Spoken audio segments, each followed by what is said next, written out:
Panglimang kabanata. Anong regalo mo kay Iskang Pokpok? Tanong ni Lollipop. Wala, bibigyan ko na lang siyang 50. Tugon ko, ikaw. Pupunta kami kay Iska dahil birthday niya, wala namang gaanong ganap, konting inuman lang ganon. Binilhan ko siyang Towas Kila Burikit. Pinakita nito sa akin ang isang plastic na Towas. Para naman mabango na siya. Natawa na lang ako bago kurutin ang pisngi niya. Mamimiss ko talaga ang lalaking ito. Happy birthday Iskang Pokpok. Bati ni Lollipop dito nang makapasok kami. Regalo ko. Salamat sa Towas Sarkastik ang ngumiti si Iska kay Lollipop. Nako, sarap isubo ng alaga mo. Kung pasabugan ko yang makya mo. Sinaman ko siya ng tingin bago ibigay sa kanya yung 50. Happy birthday, wag sanang hamaba buhay mo. Ang harsh mo naman, maupo na nga kayo baka masipa ko pa kayo palabas ng apartment ko. Tinalikuran kami nito, umupo kami ni Lollipop sa isang couch na kasya naman kaming dalawa. Samantalang yung tatlo ay magkakatabi. Simulan na natin. Agad nagsalin ng alak si Behag sa mga baso namin. Cheers, para sa kaarawan ni Iska. Tinaas namin ang baso namin at uminom, huli ko nang na-realize na pati si Lollipop ay uminom. Ang pait nung juice. Masuka-sukang sabi ni Lollipop. Ryle, hindi masarap. Gago ka Behag. Inambehan ko siya ng batok. Huwag mong painumin si Lollipop. Minsan lang yan, matanda na din yan, utak bata lang. Sagot nito at inusag ang platong may lamang pansit palapit kay Lollipop. Pagkainom mo, kumain ka niyan para hindi mo malasahan yung alak. Tumango lang ito bago samubo ng pansit. 5 tagay lang kay Lollipop, bawal malasing yan. Sabi ko dito. Natatawang tumango lang sila. Nagpatuloy ang inuman namin, hanggang sa nahilo na lang ako at napasandal sa couch. Ryle, lumilindol ata. Yamakap sa bewang ko si Lollipop at humilig sa balikat ko. Ryle, bakit umiikot yung apartment? Gago, lasing ka lang. Natatawang sabi ko. Sabi ko kasi sayo 5 baso lang Masarap Kahit hindi ko siya tingnan alam kung nakanguso siya. Ryle, paano tayo uuwi? Maglalakad. Tugon ko. Napatingin ako kila Ju, bagsak na silang tatlo, tulog na tulog with matching hilik pa. Lollipop, patatawarin mo ba ako kung may magagawa ako sa iyong ikakasakit mo? Tanong ko. Oo naman. Sagot nito. Kahit ano pa yun hindi magagalit sa'yo si Lollipop. Sana nga. Bakit? Sasaktan mo ba ako? Humarap ako sa kanya. Di ba sabi mo hindi mo ako sasaktan? Para rin naman sa'yo yung gagawin ko, para sa ikabubuti mo yun, hindi naman ako gagawa ng ikakasakit mo kung alam mong mali. Basta hindi mo ako iiwan Tumulo lang ang mga luha ko dahil sa sinabi niya. Lollipop, alam mo gusto kita. Natawa ako habang umiiyak. Mali pala, mahal kita. Akalain mo yun. Sa sandaling panahon na nakasama kita ay minahal na kita. Posible pala yun. Huwag ka na iyak Ryle. Nang gigilid ang luha pinunasan nito ang mga luha ko. Bahala ka, may iyak din ako. Lollipop, kiss mo nga ako. Ngumuso ako. Nilapit naman niya ang labi niya sakin at hinalikan ako, akmang hihiwalay siya, pero mabilis kong hinapit ang batok niya at ginalaw ang mga labi ko. Ginaya naman niya ang ginagawa ko. Ryle, ang init, sabi nito nang maghiwalay ang labi namin. Ang sakit din nito. Tinuro niya ang puso niya. Mainit nga, hinayla ko siya patayo at dinala sa kwarto ni Iska. Parehas kaming humiga doon hanggang sa unti-unti na akong lamunin ng dilim. Isang matapos ang birthday ni Iska, maayos naman ang lahat, sinusulit ko, talaga yung araw na kasama ang Lollipop ko. Ryle, ang sarap nitong kikiam. Sabi ni Lollipop na parang bata kong kumain. Tinda kaya tayo nito. Sa susunod na, ilang araw ka na lang naman dito. Sige ako yung tindero. Nginitian ko lang siya at ginulo ang buhok niya. Humahaba na ang kulay ginto niyang buhok, konti na lang ay lumalamang na ito kaysa sa itim niyang buhok. Ang ganda ng buhok mo. Sabi ko, ang lambot pa. Gold hair ko no. Parehas kami ng kulay ng buhok ni mommy ko. Pagmamayabang nito. Ganito din kulay ng buhok ni mommy ko, gusto ko din nga gold na lang pero ayaw niya at kinukulayan niya ng black. Daldal mo po, sige na umuwi ka na. Sabi ko, susunod ako. Okay, bye. Tumakbo ito at kumaway. Lumabas naman ako sa eskinita namin, pupuntiryahin ko lang sila Ket. Napahinto ako nang may mga nakaitim na lalaking tumayo malapit sakin, may baril sila sa tagiliran at halatang hindi mapagkakatiwalaan. Bakit? Tak ang tanong ko. Miss, kilala mo ba ito? May ipinakita sila saking larawan. Larawan yon ni Lollipop, ginto ang buhok niya doon pero nasisiguro kong siya yon. Sino ba yan? Hinunutin ko sila ng noo. Kapag nakita mo, may binigay ito saking calling card. Tawagan mo ako. Sige, tinanguan ko lang siya. Tumango lang din sila bago umalis, agad naman akong tumakbo pabalik ng bahay. Ella, pahiram ng cellphone. Nagmamadaling sabi ko. Agad naman niyang inabot yun, agad kong pinindot ang numero ni Earl. Earl, lumayo ako ng konti kila nanay. Si Ryle ito. What's the problem? May naghahanap kay Lollipop. Mahinang sambit ko. Armado, balbas sarado tapos yung hinahanap nila ay yung Lollipop na gold ang buhok. Shit! Dinig ko ang pagtagas ng mga ngipin nito. Tell me, nahahalata na ba ang gintong buhok ni RK? Napatingin ako kay RK. Medyo. Kailangan ko na siyang makuha ngayon din Ryle, delikado. Natigilan ako sa sinabi nito. Kailangan niyang gumaling. Ryle, it's for his safety, for your safety. They want RK dead. They are dangerous. Seryosong sabi nito. Kailangan bumalik sa katinuan ni RK or else mamamatay siya at maaaring madamay kayo. Napakagat na lang ako sa ibabang labi ko, ayokong mapahamak sila nanay. Sige, magkita tayo ngayon sa plaza, dadalhin ko siya. Alright, pinatay ko ang tawag at pilit ang ngiting humarap sa kanila. Salamat Ella, pilit ang ngiting sabi ko at binalingan si Lollipop. Tara, punta tayong plaza. Sige, maligalig itong tumayo at kumapit sa braso ko. Nanay, papasyal kami ni Ryle ko.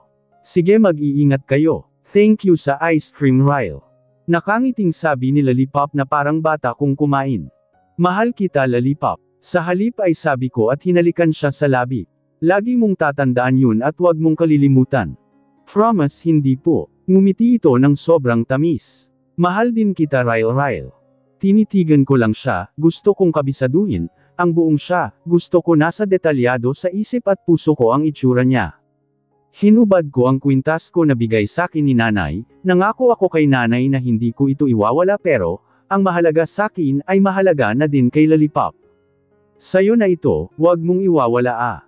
Sinuot ko ang kwintas sa kanya. Mahalaga kay Ryle yan kaya ingatan mo. Tumango lang ito habang patuloy sa pagkain ng ice cream. Maya-maya pa ay may humantong van sa harap namin, iniluwal nun si Earl at ang mga kaibigan niya. Tumingin sakin si Earl, dahan-daang tumulo ang luha ko at tinanguan siya. Nilapitan nila si Earl at hinawakan. Teka, saan niyo ako dadalin? Nagpapanik na tumingin sakin si Lollipop. Ryle, tulong ko kunin nila ako. Ryle, sumama ka na sa kanila. Napakagat ako sa ibabang labi ko. Mas mapapabuti ka sa kanila, sige na.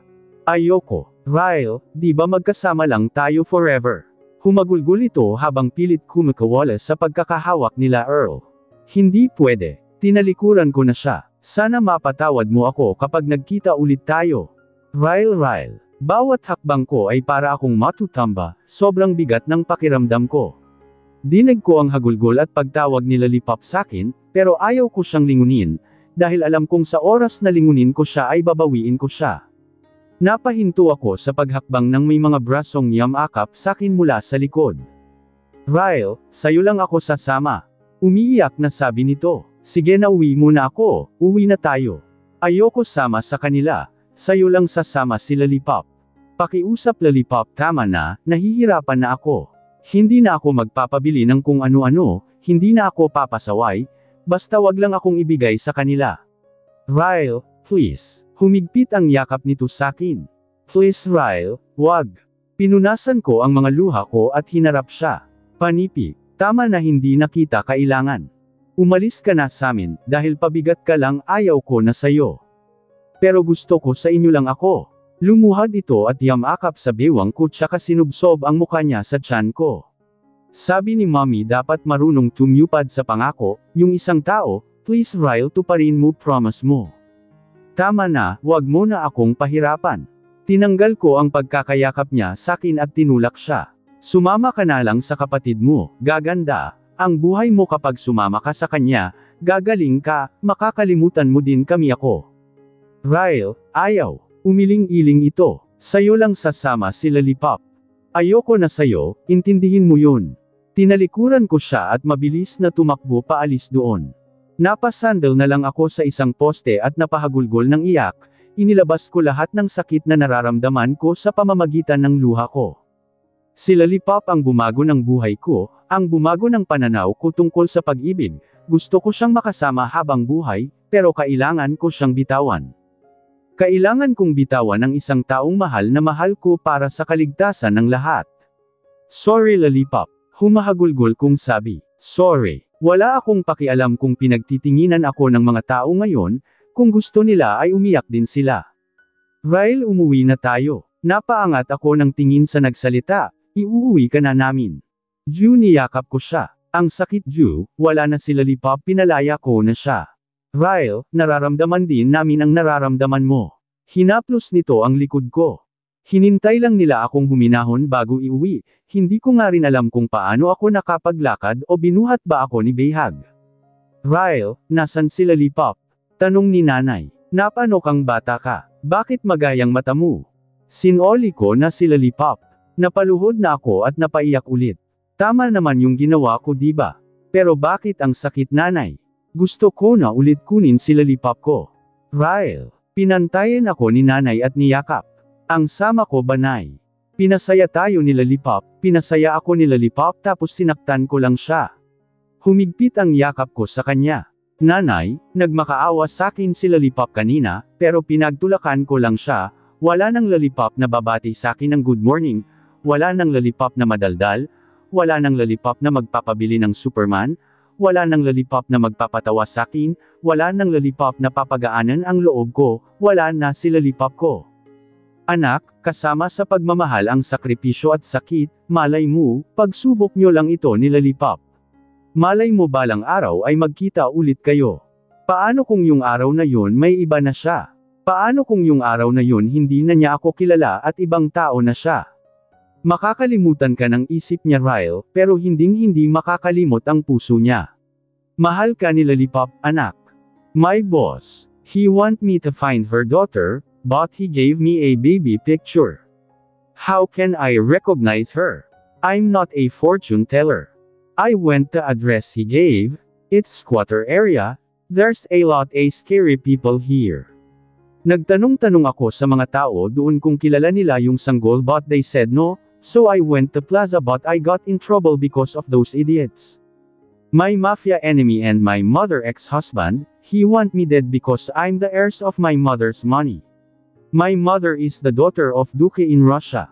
Larry, my mother ex-husband didn't know my face, he just recognized me by my hair, I forgot to color my hair that's why he recognized me.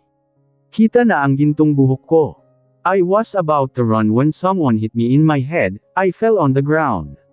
I used all my strength and kicked him, I run but he shooted me, I lost my balance and I didn't know what happened next. I just woke up and I'm in US, Earl said I forgot my memories and I became crazy, and now I got my memories back but I feel something missing, I don't know why pero parang kulang ang pagkatao ko. Maybe it's because I forgot what happened to me since that incident. I forgot what happened 3 years ago. Park hey, pinatatawag ka ni boss. Carson said, you have assignment, after 3 years.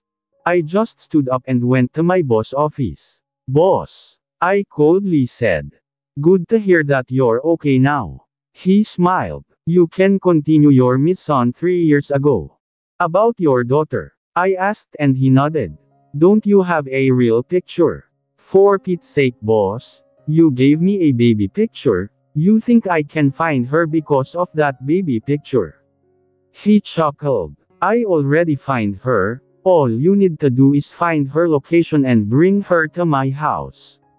He gave a picture of a beautiful girl, I don't know why but I found my heart beating so fast. She's familiar. You know her? Boss asked. No, but she's familiar. Kunot noong sagot ko. Maybe I saw her somewhere. Go now RK, Kailangan mong bilisan baka maunahan pa ako ng kalaban. Copy. Lumabas ako ng opisina niya habang nakatitig pa rin sa larawan ng babaeng anak niya. I swear, she's very familiar. Kamusta na kaya siya? Naaalala niya pa ba ako? Naalala ko tuloy yung remembrance na iniwan niya sakin. Flashback. Nasa mahimbing na akong pagtulog pero nagising ako nang may dumagan sakin. Lollipop, matulog ka na, nahihilo pa ako eh. Reklamo ko dahil umiikot talaga yung paningin ko. Ryle, kusa kikilos katawan ko. Nakangusong sabi nito. Ryle, gusto ko gayahin yung ginagawa nila Behag. Napahagik-hak na lang ako nang halikan niya ako sa leeg. Hinalikan ako nito sa labi, habang unti-unting tinatanggal ang damit ko hanggang sa namalayan ko na lang na wala na akong suot kahit isa. Laki didi mo hehe. Napaigtad ako nang dakutin niya ang dibdib ko at paglaruan. Bakit wala kang gatas? Wala pa kasi akong baby. Nakapikit kong sagot. Gusto kong baby. Dinilaan nito ang tuktok ng dibdib ko kaya napasabunot ako sa kanya. Gusto mo din Ryle? Wala sa sariling tumango ako. Dahan-daang bumaba ang halik nito hanggang sa magpantay ang mukha niya at ang pagkababae ko. Ryle, binuka niya ang mga hita ko. Gagayahin ko si Behag. Napaungol ako nang kainin niya ang akin. Salap, parang batang sabi nito habang patuloy sa ginagawa niya. Naramdaman kong lalabasan na ako pero bago pa man sumabog, ang katas ko ay huminto siya at naghubad sa harap ko. Lalong nag-init ang katawan ko nang tumambad sakin, ang galit na galit niyang pagkalalaki. Umupo ako sa kama at hinawakan yun tsaka siya dinala palapit sakin, tinaas baba ko ang kamay ko doon. Ryle, masarap. Hindi na ako makapahintay kaya ako na ang nagpasok nun sa loob ko at ayon dahil sa kalandian ko, wasak ang pauday ko. Ryle, dog you go. Panik na sabi nito. Okay lang yan. Humiga ako sa kama. Gumalaw ka, gayahin mo si Behag. Okay. Dahan-dahan itong gumalaw, napahawak na lang ako ng mahigpit sa bedsheet, dahil sa tindi ng sensayong nararamdaman ko. Ryle. Bumilis ang galaw nito. Panipi. Lollipop. Ilang ulos pa ay nanginig na, ang mga hita ko, maya-maya pa ay may naramdaman akong mainit na sumabog sa loob ko, kasabay nun ay ang pagbagsak ni Lollipop sa ibabaw ko. Ryle, masarap. Sabi nito. Gusto ko pa. Isa pa. Hinalikan ko ulit siya. End of the flashback. Natigil ako sa pag-alala ng mga bagay na yun nang may maliit na batang babaeng umiiyak na pumasok ng bahay. Napano ka? Tanong ko at nilapitan siya, inawi ka ba? Aaway na naman si mama at papa. Sagot nito, tinamaan ako ng kaldero sa mukha. Diyos mio yang mga magulang mo. Napailing-iling na lang ako at binuhat siya. Dito pa rin kami nakatira, hindi kami umalis, dahil may tao akong hinihintay na bumalik. Si Raichi ay isa ng piloto at nagpatayo ng bahay na katabi ng amin, syempre pinagawa niya din yung samin. Si Ella ay nag-aaral pa at graduating na siya ngayong taon, kinasal sila ni Raichi at totoo nga yun kasabihan, na maraming lilipad na gamit kapag mag-asawa na kayo. Ano namang pinag-aawayan nyo? Sigaw ko nang makapasok ako ng bahay nila. Ate si Raichi may babae, iyak ni Ella. Nag-text yung babae sa kanya at balak nilang magkita mamaya. Hindi ko nga babae yun. Asek ni Raichi, wala na sila na yung surprise ko. Kaibigan ko yung ka-text ko at plano kung ay surprise ka bukas dahil anniversary natin. Bakit hindi mo kasi sinabi? Pinunasan ni Ella ang mga luha niya.